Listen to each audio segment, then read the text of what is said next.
Hello, my name is Trent, and I'm the left right, and I'm also a bad loom owner. I have moved this loom, which is my David III loom by Louet. I've moved it twice now, and I haven't done any loom maintenance. I haven't tightened the bolts. I haven't lubricated. I haven't done anything that I'm supposed to do. And so today is the day.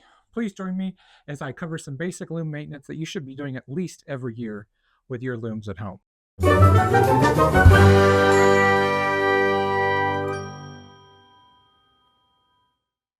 Of course, you're welcome to take notes, but I have created a loom maintenance worksheet, which I'm going to have on my website, theweftright.com, and you can download that for free so that you can make sure your looms are in tip-top shape. So before we even touch the loom, we have to make sure that our environment is in good shape.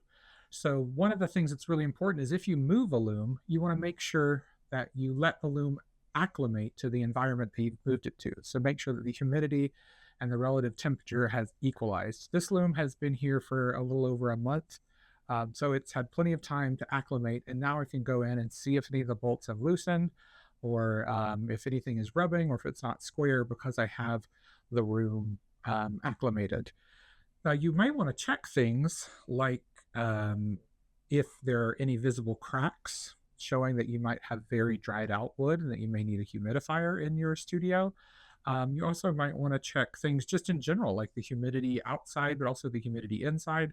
I personally don't do this, but it's pretty easy to find those indoor thermometers that have humidity checks as well. And then if you are in a humid environment, you want to make sure that your loom doesn't have any mold or mildew on it. So check areas that aren't as visible and don't get as much wear, even things like under treadles. If you're on carpeting that stays fairly damp, you can start developing mold under your treadles. So we want to check for that kind of stuff as well. So you are going to need a little bit of equipment, but nothing particularly difficult for this.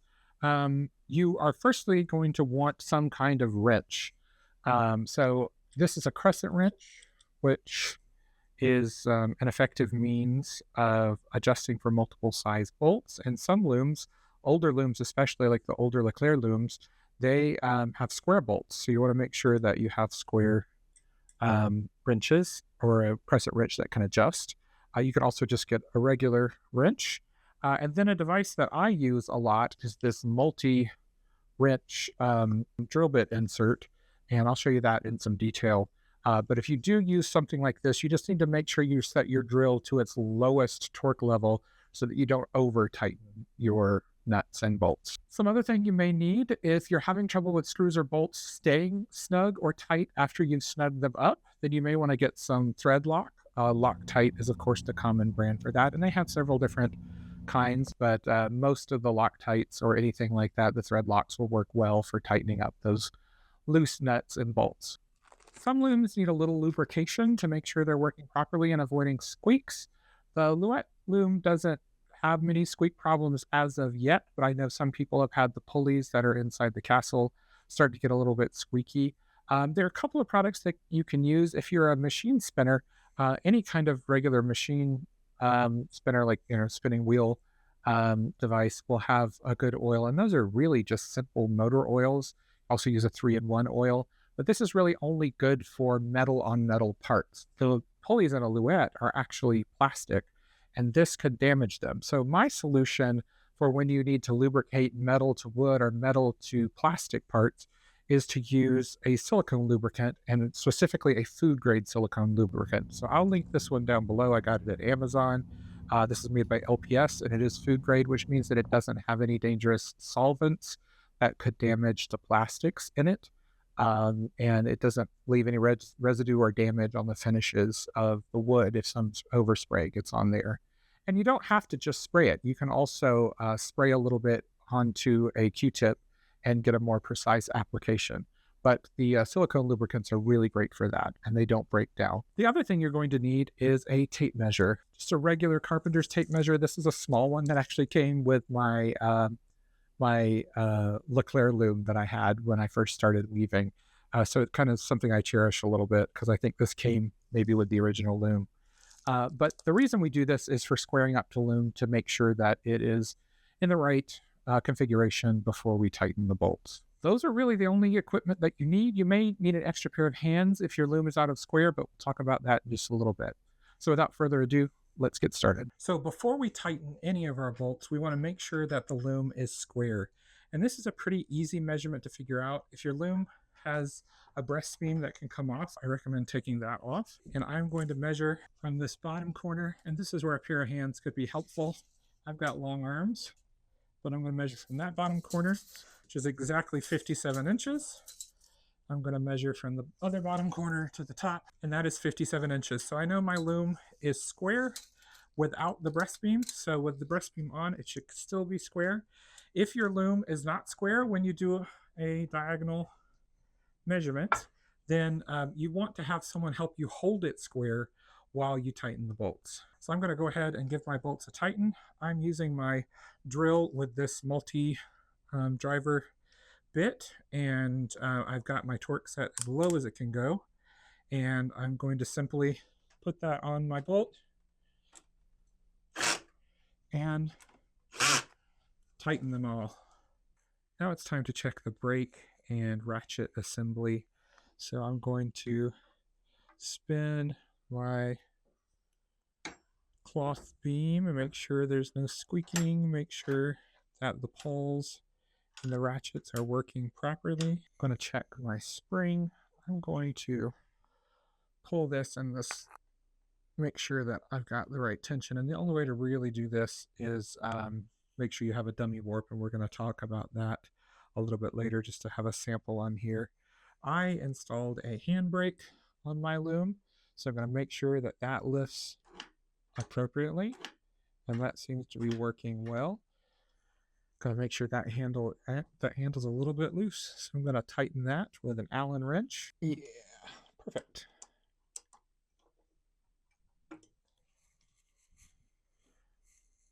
Gonna just finger tighten any bolts, make sure the screws are on there right. Everything seems to be in good shape with my brake system. Now I'm going to test all of my treadles. Getting a little bit of squeaking.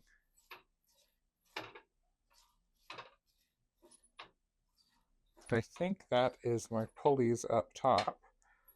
So I'm going to oil those. It's time to lubricate. So I've actually discovered that several of my cords have slipped off of their pulleys. So I'm going to put those back on.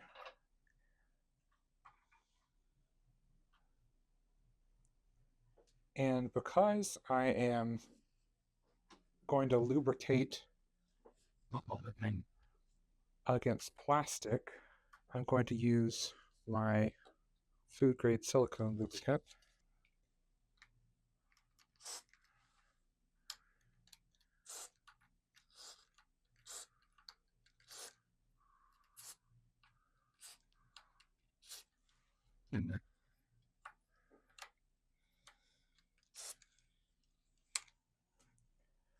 All right, let's lubricate on the other side. So these are very hard to lubricate because they're packed really close to each other. And I don't think it's really supposed to need a lot of lubrication, so I don't worry about it too much. But this lubrication doesn't hurt wood. So I spray a little bit in there.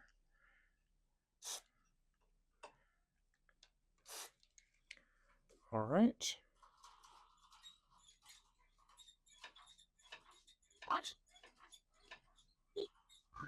All right, so I've thoroughly lubricated the top part of my loom, and I'm still getting a little bit of squeaking, so I'm going to now investigate the lambs.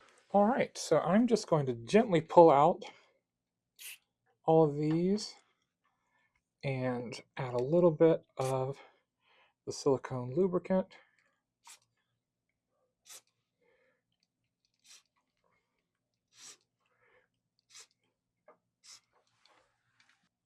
Still getting a little squeaking.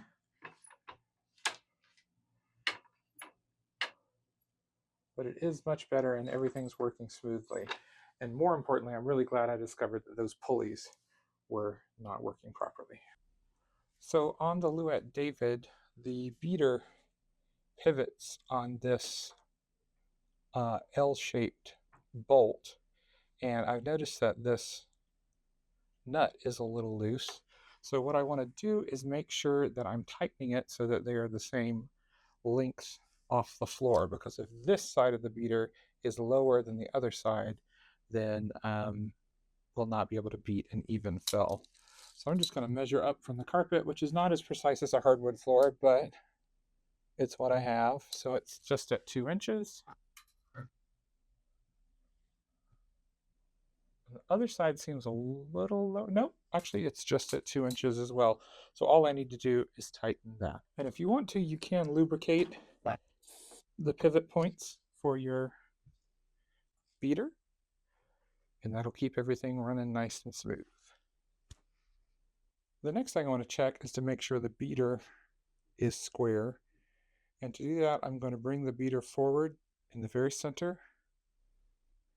I'm going to watch and see if one side hits before the other. I feel like this side is hitting slightly earlier, but it's not as issue, so I don't think I'm going to do anything this time. It's almost perfect. But if you do need to, you can shim your beater a little bit, and you can look at the Louet instructions for that on their website. But that's pretty square. It's square enough for my work. The next thing I'm going to do is clean out my loom, get it ready for a new project.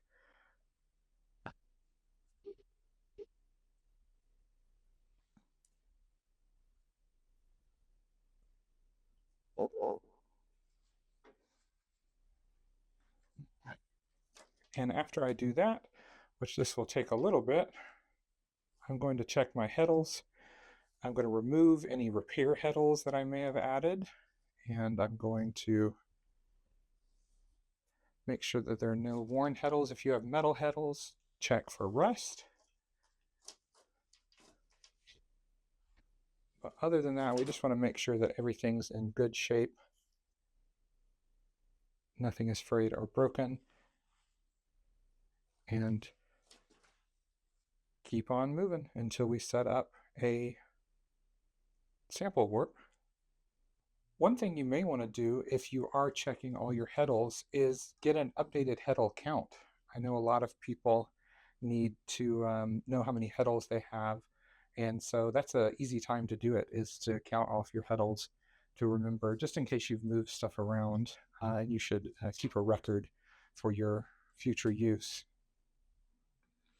All right, so I've gotten off all the old warp from my tie-on strings, and one thing that I always like to check is the Louet loom. The tie-on strings go into this rod, which is connected with little pieces of Texsolve cord, and you can kind of see it right there on the edge a little bit.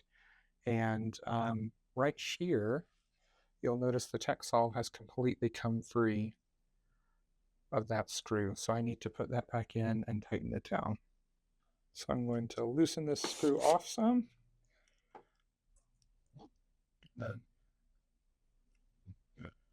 Reattach.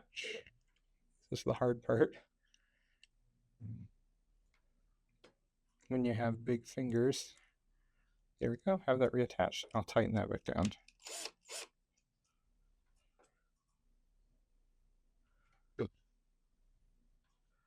Now that's secure. Now it's time for a clean. You're gonna make sure that you thoroughly clean out the track on your beater bar. A lot of lint builds up in there. And what I love about this Louet loom is the ends of the track are open, so you can just swipe it off. You see all that grime. And now, just with a slightly damp cloth, I'm going to wipe down my whole loom.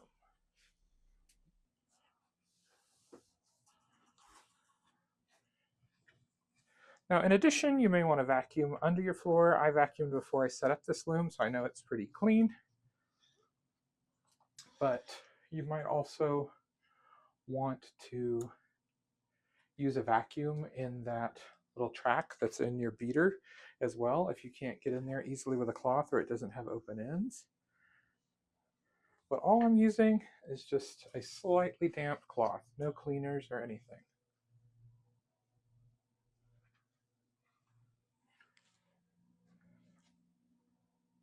All right, the loom is in much better shape.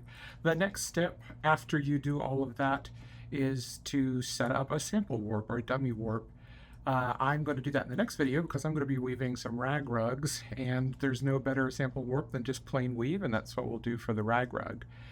A word of warning: if you use your loom to weave linen wet or weave hemp wet, you should check for things like mold and swelling, and make sure that your loom has a waterproof coating like a polyurethane or something like that. So double check all of that if you're weaving in damp conditions, which I know some people weave with a humidifier, etc. Also, while you're doing this, don't forget to clean your reeds. I have a video about cleaning an extremely rusty reed. I can link that here, but just a standard reed, there should be nothing else needed except a light dusting.